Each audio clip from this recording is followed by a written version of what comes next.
kreator Pak Riz apa?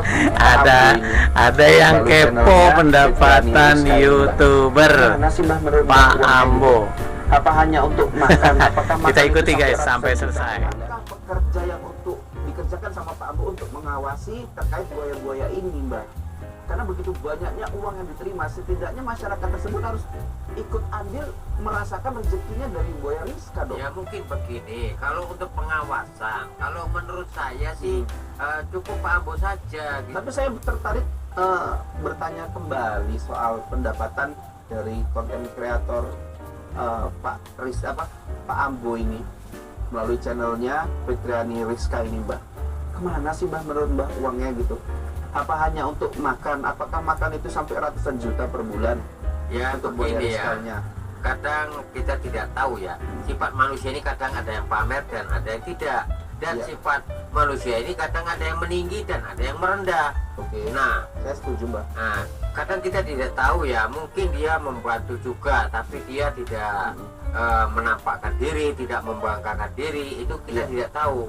Nah, Saya nggak ada urusan pribadi sama kepentingannya atau ada hal-hal yang dilakukan sama Pak Ambo ya. Apakah ada yang dibangun rumah di belakang layar, di belakang kamera? Tetapi yang saya mau lihat, Mbak Ilo, apakah uang tersebut digunakan untuk kepentingan terkait buaya tadi loh, Mbak? ya mungkin begitu. Kepentingan untuk masyarakat di Iya. sekitar itu loh, Mbak. Itu Mungkin. yang saya mau garis bawahi.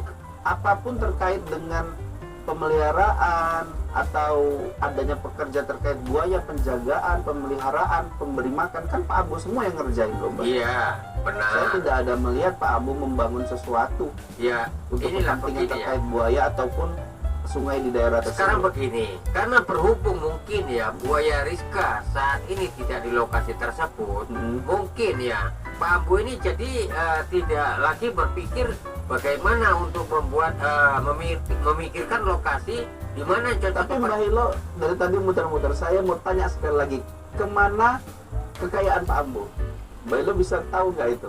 Sorry saya nanya kayak gitu karena ini semua bermula yang saya kira ya, Mbak ya, netizen berkira, memperkirakan ini adanya memperkaya diri gitu, Mbak, tanpa melihat. Halo, assalamualaikum warahmatullahi wabarakatuh. Ini menjadi persoalan kenapa? Karena bulanan atau Ada gaji yang diterima Pak kepo Ambo banget ratusan pendapatan juta, YouTuber.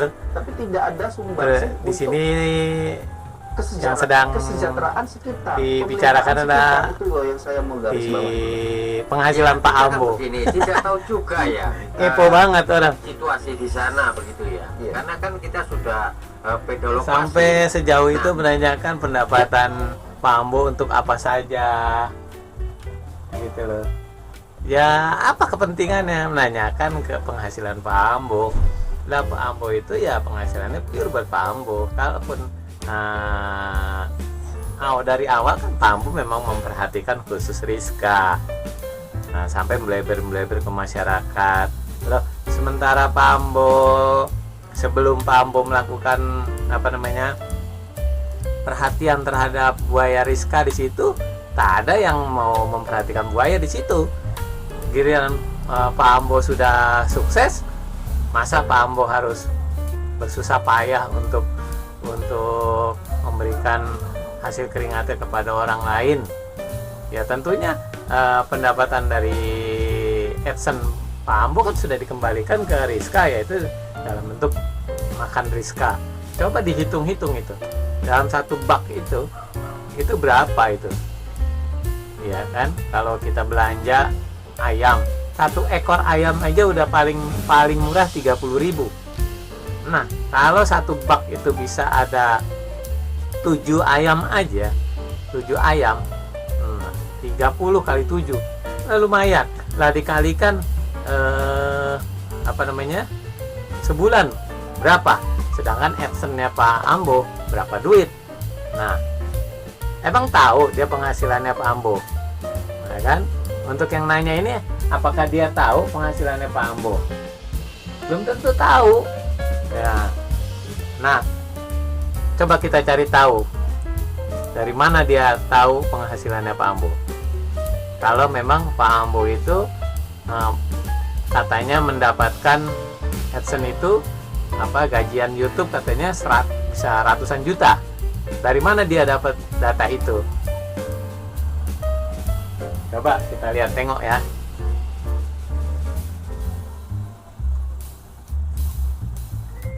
Merencanakan sesuatu gitu ya. Merencanakan sesuatu sampai Rizka sudah diambil dan dipindahkan ke Penangkaran. Menurut Mbak Elo seperti itu?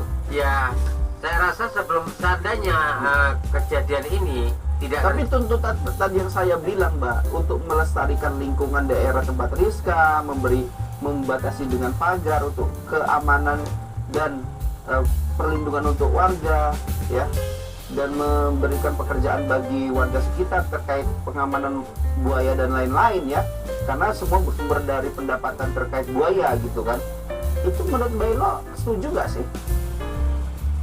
ya kalau Mbak Elo gitu. menurut saya sih memang kalau itu sih setuju. Tinggal lagi Setuju ya, deal ya. Iya. Oke. Nah, tinggal lagi ya mungkin begini ya. Karena itu tadi makanya saya bilang mungkin karena berhubung buaya Rizka ini terlibat ya istilahnya Iya. di kambing hitamkan begitu ya. Iya. Nah mungkin jadi Pak Ambo ini tidak habis pikir lagi ya untuk memikirkan ke depannya begitu karena Iya. sudah ditangani oleh pihak yang terkait begitu. Iya. Nah itu tadi. Tapi Mbak Elo yakin juga ya keinginan netizen tadi juga perlu dilaksanakan ya. Ini pesan juga kan daripada Panji Petualang kan? Ya mudah-mudahan Saya saja membangun ya pagar. apa yang dibicarakan oleh Panji Petualang ya mudah-mudahan Pak Ambo bisa mengerti keadaan situasi di situ seperti itu. Iya. Ini mungkin para yang deket ya, yang deket sama Pak Ambo termasuk YouTuber juga enggan dan segan juga ya mengatakan Pak Ambo ini begini, apalagi terkait dengan uang atau pendapatan itu sangat sensitif ya Mbak Elo. Tapi kali ini kita membahas Pendapatan itu dari adalah hak ruang sepenuhnya lingkup, Pak Ambo. Apa ya? Mau awam diapakan gitu. itu udah Dan haknya terus Pak saya Ambo. persoalkan kemana Dan uang kita ratusan tidak bisa juta ngatur-ngatur Pak Ambo. Pak Ambo itu Nah, fokus kita kepada sendiri buaya aja Rizka. Kalau dapat uang puluhan juta aja kadang nampak kan Belo kan, wujudnya gitu nampak kan. Netizen juga setuju ya kalau dapat berapa gitu kita duit, jangankan ratusan juta seperti Pak Ambo ya, puluhan juta aja kadang kita mendapatkan Ratusan juta ini. Pak Ambo Bisa dikatakan. beli emas, Aduh. handphone baru, dapat beli kamera lah, beli motor, pasti itu kan Belo. Ya itu tadi lah mungkin Pak Ambo merencanakan sesuatu namun yang saat ini kita belum bisa untuk membuktikannya atau melihat dengan kenyataan apa yang mungkin keinginan Pak Ambo yang membuat rencana sesuatu. Atau dari hal lain belum mungkin bisa saja Pak Ambo tidak mengetahui hasil dari YouTube-nya itu bisa ratusan juta dan benar adanya dia mendapatkan hanya 15 juta Ya seperti begini, pemberitaan. bisa jadi ya semua ini adalah di luar kendali ataupun Pak Ambo hanya taunya konten saja ataupun bagian editing, bagian tentang Megang akun akun, itu ya itu akses, megang akun lain akses. orang. Jadi sehingga Pak Ambo ini tidak tahu penghasilannya berapa gitu. Nah itu bisa jadi. Menurut Bella seperti itu? Ya bisa jadi Bisa seperti itu. jadi ya. Nah, Jadi di sini Pak Ambo harus terbuka juga sama tim-tim terkait ya. Nah, Siapa di sini yang pun megang mungkin- akun, siapa yang Ngapain juga itu urusannya Pak Ambo, ngapain dia buka-buka, itu dapurnya Pak Ambo. Ya nggak boleh, malah yang ngomong seperti itu nggak ada etikanya, itu dapur orang gitu loh. Orang kerja di suatu perusahaan atau di mana terus harus buka-buka, lu pendapatan lu berapa, buat apa aja, kemana aja lu. Ya nggak begitu bro, itu udah dapur orang, udah ranah profesi orang. Pendapatan dari AdSense itu juga hasil dari payahnya Pak Ambo, kita harus hormati. Mau diapakan itu haknya Pak Ambo. Lagian waktu sebelum, kan saya ulang lagi nih, ada nggak yang peduli sama buaya di situ sebelumnya? Sebelum Pak Ambo peduli gitu, ada nggak yang berusaha untuk mencoba untuk memerhatikan buaya di situ? Oh, nggak sembarang orang bisa seperti itu, seperti Pak Ambo. Loh, Pak Ambo ini kan misinya hanya untuk Rizka, dari masih kecil dia pelihara sampai besar, gitu loh. Ya nggak mungkin juga Pak Ambo untuk ngasih makan semua buaya di situ. Pendapatan YouTube itu nggak sebesar, nggak seperti yang dipikirkan oleh netizen itulah. Mas 100 juta itu apa betul 100 juta? Tapi kita mau berapa kayak pendapatan dari Pak Ambo, kita nggak wajib tahu dan nggak perlu tahu, karena itu juga privasi dari Pak Ambo. Kalau saya ditanya pendapatan saya bagaimana terus didesak saya harus terbuka, ya saya marah lah. Kenapa kamu mau tahu dapur saya? Kan kayak minimal gitu. Ya biar ada etikanya gitu, ada batasan-batasan orang boleh tahu. Benar Pak Ambo di alam di lingkungan itu. Tapi apakah ada yang peduli sebelumnya? Pak Ambo mendirikan channel Fitriani Rizka, apakah tidak berjuang mati-matian? Gitu. Nggak semudah kayak yang dipikirkan. Gitu. Jadi ya nggak usah ngurusin pendapatan orang lah. Segitu-gitunya sampai harus diatur, harus begini-begitu, bro. Meninggal YouTube, AdSense dan lain-lain harus terbuka. Sehingga kayak juga kan Pak Ambo seperti yang diberitakan mungkin dapat hanya 15 juta. Sementara jika dicek dari Social Blade, gila. Masa dia ngeceknya dari Social Blade? Kagak bener kalau ngecek pendapatan di Social Blade. Lalu apakah terlalu penting tim YouTuber yang ada di tempat?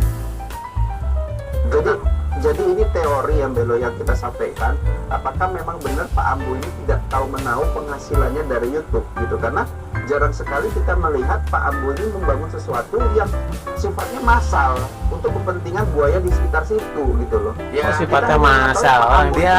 Dia tuh memperhatikan Rizka doang. Sepanjang 4 meter, sosok Pak tua yang sederhana dengan sampannya yang kecil, ya, dengan makanan yang sudah disediakan, yaitu berapa ekor ayam yang sudah dikuliti dan kemudian diberikan ke Rizka.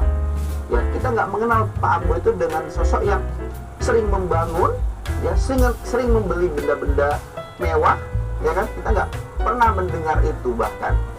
Itu hanya pemberitaan dari YouTuber terkait dengan penghasilan yang fantastis dari konten Pak Ambo. Gitu guys. Gregetan juga dengar orang ngomongin penghasilan orang. Gitu loh, ngomongin pendapatan orang, menghitung-hitung pendapatan orang, ya nggak? Oke lah, Pak Ambo dia mencari uang di YouTube melalui alam di situ, ya kan? Tapi kan dia terfokus kepada Rizka, kepada buaya Rizka. Adapun buaya yang melintas di depan dia yang kebetulan masih ada makanan di wadah makanannya Rizka, sementara Rizka sudah kenyang, dia berikan ke buaya ompong atau yang lain, itu ya wajar lah, itu keikhlasan kita, kerelaan kita berbagi. Tapi kalau untuk diniatkan untuk semuanya terus kasih makan, berapa pendapatannya Pak Ambo? Bukan saya mengecilkan ya, tapi yang jelas netizen ini menanyakan pendapatan Pak Ambo, ini nggak etis, nggak apa ya, nggak, ya pokoknya nggak bagus lah, ngutak-ngatik pendapatan orang, dapur orang gitu loh. Sementara orang-orang di sekitar situ aja nggak ada yang merhatiin buaya, nggak ada yang berusaha seperti Pak Ambo sebelum-sebelumnya. Baru Pak Ambo yang begitu, ya nggak, di Sungai Guntung itu. Nah, apalagi sampai channelnya Pak Ambo tuh bisa dikenal di mana-mana gitu, dari Indonesia sampai luar negeri sekalipun. Jangankan apa namanya Pak Ambo lah, Pemprov aja, Pemprov mana pernah ngasih makan buaya gitu, merhatiin buaya nggak gitu loh, nggak diperhatiin lingkungannya itu kan sebagai sumber daya alam juga. Jadi gini, jangan suka ya ngutak-ngatik pendapatan orang, apalagi sampai harus dibuka-buka, yang nggak etis lah, itu nggak ada etika gitu. Ngapain ngutak-ngatik pendapatan orang, apalagi dia cuman melihat pendapatan itu di Social Blade. Di Social Blade itu kalau untuk pendapatan nggak bisa jadi jaminan, bro, gitu loh. Jadi nggak bisa jadi patokan Social Blade itu menjadi barometer, nggak bisa. Kalau untuk yang lain-lain, untuk jumlah subscriber, untuk analitik yang lain, oke. Untuk viewer, gitu, boleh. Tapi kalau untuk pendapatan nggak bisa, karena banyak hal ya, sinyal-sinyalnya itu dari mana saja, apa saja yang mempengaruhi pendapatan, gitu. Dari iklan-iklannya yang mana, yang mahal kah, yang murah kah, ada berapa setiap bulannya, itu kan ada analitiknya gitu. Yang jelas pendapatan itu hanya bisa benar-benar terlihat itu di analitik dari YouTube Studio itu sendiri, bukan dari Social Blade. Karena Social Blade itu hanya mengira-ngira gitu, perkiraan loh. Terus dihitung-hitung sama Social Blade pendapatan sekian, ya nggak jelas gitu. Oke, jadi Social Blade tidak bisa menjadi patokan untuk pendapatan. Dan buat saya lagi, orang ingin tahu pendapatan orang itu tidak baik ya. Walaupun Pak Ambo itu memang fokus di buaya Rizka, ya nggak bisa semuanya harus dipikirkan oleh Pak Ambo. Buaya-buaya yang lain di situ banyak, buaya di situ kan, gitu. Kalau mau tahu pendapatannya Pak Ambo, tanya aja langsung. Dan nanya itu juga buat apa? Nanya-nanya, udah kayak tukang sensus aja. Oke, gedeg saya. Ada orang kepo pendapatan orang. Saya sendiri kalau ada orang nanya pendapatan saya juga, buset, sebel. Ngapain sibuk-sibuk nanyain pendapatan, waktu kita susah aja nggak ada yang mau tahu. Subscribe aja enggak, nonton aja nggak pernah, gitu loh. Tiba-tiba begitu sudah berhasil, baru diributin pendapatannya, gitu. Baru pada kepo. Nah, jangan seperti itulah. Kalau emang mau jadi penonton, nonton aja, nggak usah ngutak-ngatik pendapatan orang. Kalau memang jadi YouTuber itu gampang, kalau menurut Anda menjadi YouTuber itu gampang, silakan Anda jadi YouTuber. Buktikan bahwa jadi YouTuber itu gampang dan menghasilkan uang besar mulai sekarang, ya enggak? Selesai, habis itu muntaber. Karena pendapatannya kecil. Oke. Terima kasih yang udah menonton dari awal sampai akhir. Sekali lagi, jangan ngutak-ngatik dapur orang, jangan ngutak-ngatik atau kepo banget pendapatan orang.